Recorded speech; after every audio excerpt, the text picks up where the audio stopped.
Welcome to Madison City Channel's Know Your Candidate interviews, co-sponsored by the League of Women Voters of Dane County. I'm your interviewer, Shel Gross, and I would like to introduce Nikki Conklin, running for Alder in District 9. As we begin, I'd like you to give an opening statement about your educational, vocational, and civic experience you have which qualifies you for this office and why you are running for Alder. Okay, well, hey, Shel, thank you for having me. I appreciate it. And the League of Women Voters, I'm happy to be here. Hey, everybody, like Shel said, my name is Nikki Conklin, and I have proudly been serving as Alder of District 9 for the last 2 years. Some of my priorities are quality, affordable housing. And as Alder, I fight for fair and equal access to affordable housing with a focus on housing first models and tenant rights. Equity and justice. I support policing in a new way, collaborating with mental health advocates. I want to support more educational opportunities to close the opportunity gap. And lastly, safety for all. I focus on community building and engagement while investing in the community to bring down the crime rate. And I advocate for fair and equal healthcare for all. So with that being said, I would like to tell you what I've been doing for the last 2 years as I've been serving for Alder of District 9. As a single Black mother, I have put myself through college. I graduated in May of 2020 with my bachelor's degree in human services, along with the social work training certificate. I have been an active member with the Lucier Community Education Center, or LCEC as we like to call it, on many different levels, including volunteer, staff member, AmeriCorps worker, and I've even sat on the board of directors. I spent 3+ years organizing with the Neighborhood Organizing Institute. I served on the Neighborhood Organizing Institute's Leadership Council. And currently, in addition to my daily work representing my constituents as Alder, I serve on the Common Council Executive Committee, the Community Development Block Grant Committee, the Disability Rights Commission, Landlord and Tenant Rights Committee, and the Sustainable Madison Committee. I have supported men's permanent homeless shelter, and I have worked closely with the Madison West Police Department. So, thank you. Thank you. What actions or programs would you support to enhance public safety in Madison? And in particular, what is your position on the use of body cameras by Madison police officers? Okay, thank you. I think some of the programs and actions that I have been supporting as my time as Alder has been violence prevention, public health, community policing, and very loudly, CARES. For folks who may not know what CARES is, that's the Madison Community Alternative Response Emergency Services. So it's the mobile service crisis response team that goes out to calls here in Madison. They're composed of a paramedic, and a crisis worker. They respond to non-violent behavior calls, such as depression, anxiety, and suicidal thoughts, along with others. This program has been very beneficial for Madison, and they've just wrapped up their first year. And I would love to just speak on a few of the things that they've have hit on in the last year. For CARES, they have responded to CARES has responded to 935 calls, each representing about an hour of service. CARES made contact with 724 individuals among those 935 calls for service. CARES has responded to 57% of the estimated number of mental health calls, and 9% of daily average check welfare calls occurred in Madison on weekdays from 8 a.m. to 8 p.m. Only 3% of CARES patients have been transferred to police. And lastly, the CARES team only transported 18% of the 725 patients it's made contact with to emergency rooms. So time and time again, this program has been proven to be successful. This is working. They have expanded their hours, they have expanded their days, they have expanded their location. This is very much, we need this. This is beneficial for Madison. And as far as the body-worn cameras, I have not been a supporter of those just because I believe in this CARES program, and I would rather see the money go into more things like this, where we can expand services across southern Wisconsin. You know, this is where the money is needed. I don't think that body-worn cameras are the answers. I know that it is a very expensive project, and I think community policing and alternative policing and having mental health advocates is the way to go to help see and aid Madison to be the best that it can be. Thank you. What do you see as the most important environmental issues the city needs to address? And what will be your priorities for council action on these issues? Okay, thank you for that question. I think one of the most important environmental issues is the simple as clean and healthy and safe drinking water. Water is one of our basic needs. We cannot survive without water. So actually, through my service with the Sustainable Madison Committee, I have supported taking actions to stop PFAS from contaminating our water. We have also been working to update the Madison Sustainable Plan to focus on 100% renewable energy for Madison. We need to act quickly to combat these negative impacts of climate change. So I proudly support the City of Madison's Madison SUN project that makes it more accessible for people to put solar panels into their home. So to me, those are the most important environmental issues. We got to have our basic needs met, and water is number one.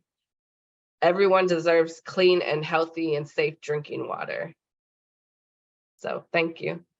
Thank you. What is your position on increasing the pay for alders? Well, thank you. You must have wrote this question for me.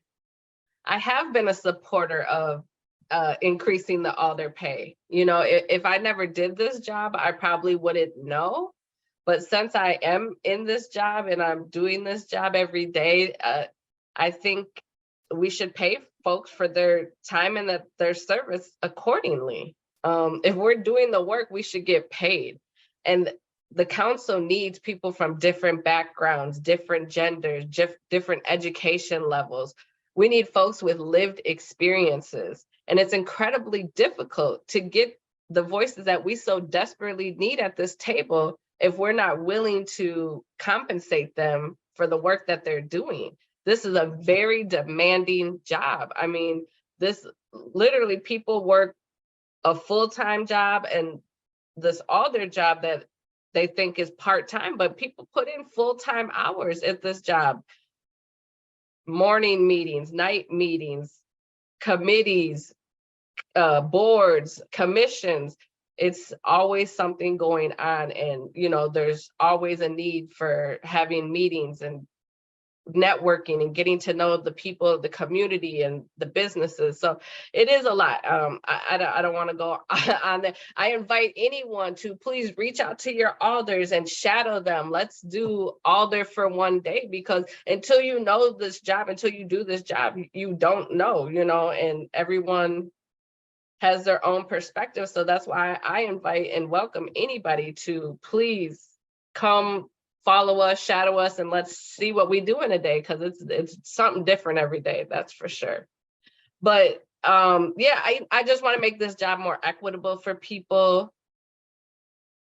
I was given my chance, so I want other people too. So please and support alder pay. Thank you. Thank you. What, if anything, do you think the city should be doing to support economic development? For economic development, I think the city is starting to do this, and I think we're starting to support more folks into home ownership. Madison has a wonderful program called Own It, Building Black Wealth, which is a private sector networks in the Madison area of professionals in the real estate, the banking, and financial industries. They are working to empower, educate, and guide communities of color towards home ownership, wealth, and financial freedom. I think that is so important. We need more assistance with down payments. We need low interest rate loans and financial literacy. I think making it attainable for all to have a home is a basic need. Thank you. How do you see racial disparities impacting constituents in your district? And are there any actions the city should take to address these? Okay, great. So I think, as we know, Wisconsin's been one of the most segregated states, Madison, the most segregated city, and I think District 9 is one of the most segregated districts. So as alder, I'm working to remove those barriers, both invisible and visible. I'm trying to dismantle the systems that were meant to segregate us. When opportunities come up to make land use decisions, I support preventing exclusionary zoning practices. I support funding educational opportunities to help close those opportunity gaps, especially for BIPOC youth. We have to invest in our future. The kids are our future, so we need to make sure that they have the opportunities that they need to be successful. You know, I want to see everyone have their basic needs met. Like I said, I've touched on water, housing, employment, healthcare, education. These are our basic needs, and we need to make sure that folks have them met. So thank you. Thank you. Oh, I'm sorry, the little second part. Oh, how to address these? Okay, I do have a couple, thank you.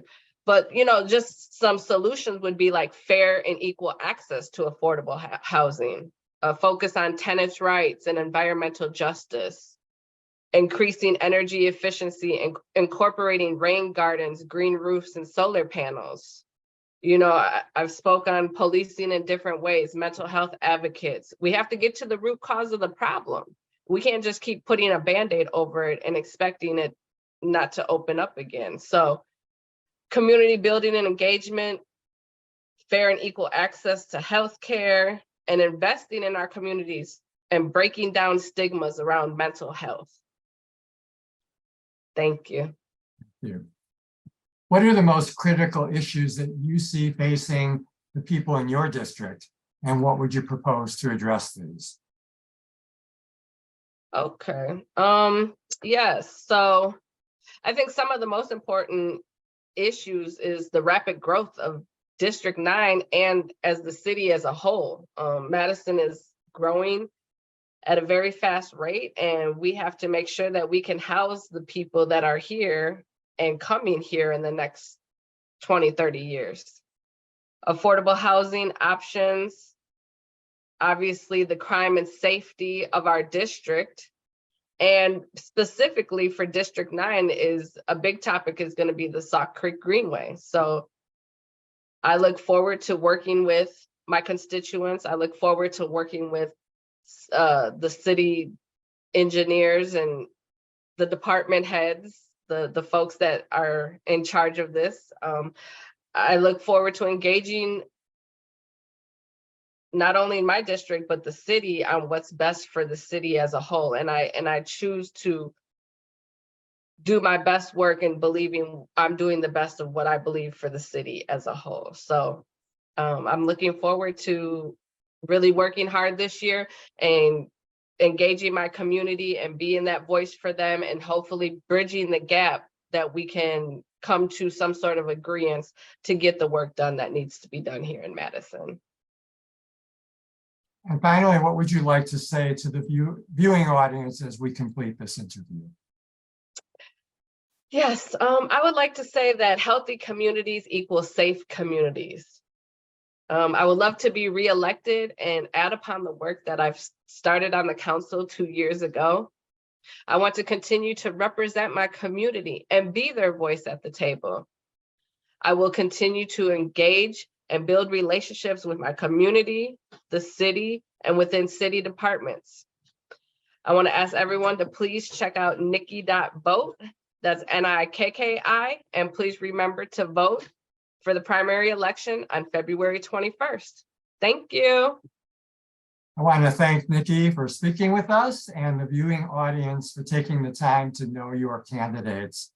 I want to remind everyone, as Nikki just did, that the primary election day is Tuesday, February 21st, and the general election is Tuesday, April 4th. As with every election, please vote. On behalf of Madison's City Channel and the League of Women Voters of Dane County, thank you for joining us.